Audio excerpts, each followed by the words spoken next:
in a quiet Ontario town, built on familiarity and routine. A woman who spent her life caring for others was violently taken from her own home.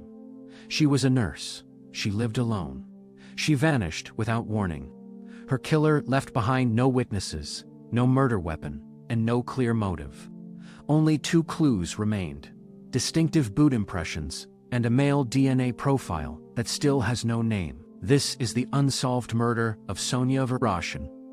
Sonia Varaschin was 42 years old. Friends and family described her as quiet, friendly, and dependable.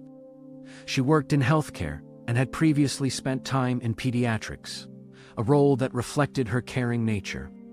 Outside of work, Sonia loved hiking, skiing, and staying active in her community. On the evening of August 29, 2010, Sonia visited her parents in Bolton, Ontario. Later that night, she made the short drive back to her townhouse on Spring Street in Orangeville. She was preparing for another work week. No one would ever see her alive again. When Sonia failed to show up for work the following morning, Monday, August 30th, concern escalated quickly. This was not like her. By that afternoon, her family reported her missing. What police discovered next would confirm their worst fears.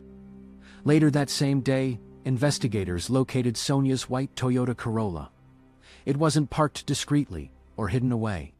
It had been abandoned in an alley behind Orangeville Town Hall, a highly visible and central location. Blood was found on the vehicle, immediately signaling that this was no longer a routine missing person case. When officers arrived at her Spring Street townhouse, the front door was unlocked. There were no signs of forced entry. Inside, they found evidence of extreme violence. Blood was present throughout the home and on the front step, indicating a struggle had occurred. Sonia was gone. Investigators concluded that her body had been removed from the residence. They also noticed something else missing: her bedding, specifically a beige comforter and matching sheet. Police believe these items were taken to help transport and conceal her body, likely using her own car.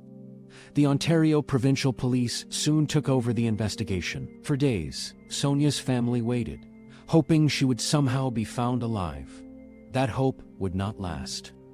2010, 6 days after Sonia was reported missing, a man walking his dog made a devastating discovery. In a rural wooded area of Caledon, roughly 12 kilometers from Sonia's home, human remains were found. An autopsy confirmed what many feared. The remains were Sonia Varaschin. In the days following her disappearance, including heat and rain, severely degraded evidence. But despite this, investigators were still able to recover critical clues. Those clues would come to define the case. Police determined the prints were consistent with a size 10 or 11 work boot, likely a Wind River or Dakota model. Brands sold exclusively at Mark's Work Warehouse in Canada. It was a tangible lead, but also a frustrating one. These boots were common, especially in working-class communities across Ontario. The second clue was far more significant. Investigators recovered a male DNA profile believed to belong to the killer. Police publicly stated they were confident the DNA would one day identify the person responsible. But year after year passed, the DNA profile has been compared against hundreds of men and checked against Canada's National DNA Databank, with no match. The killer's genetic fingerprint exists, but it still has no name. The OPP launched an extensive investigation, believing the killer would have been visibly injured or covered in blood. Police focused heavily on the local community. In 2011, investigators conducted a massive, voluntary DNA dragnet, collecting samples from more than 600 men who lived in or had connections to the area. Every single sample came back negative. Police also released surveillance images of two men seen near the location where Sonia S. was abandoned. Both individuals were later identified and cleared. Despite thousands of tips, full-time investigators, and assistance from other Canadian agencies, the case stalled. No suspect, no arrest. The killer remained invisible. The absence of forced entry suggests the killer may have been known to her, or at least someone she did not perceive as an immediate threat. However, Sonia lived a low-risk lifestyle and had no known enemies. Other possibilities remain. The killer may have been someone familiar with the area, but not with Sonia personally, someone who understood local routes and secluded locations. Or, the person responsible may have left the region shortly after the crime, explaining why the DNA dragnet yielded no results. All of these remain theories. None have been proven. More than 15 years have passed since Sonia Varaschin was taken from her home. Police insist this is not a cold case.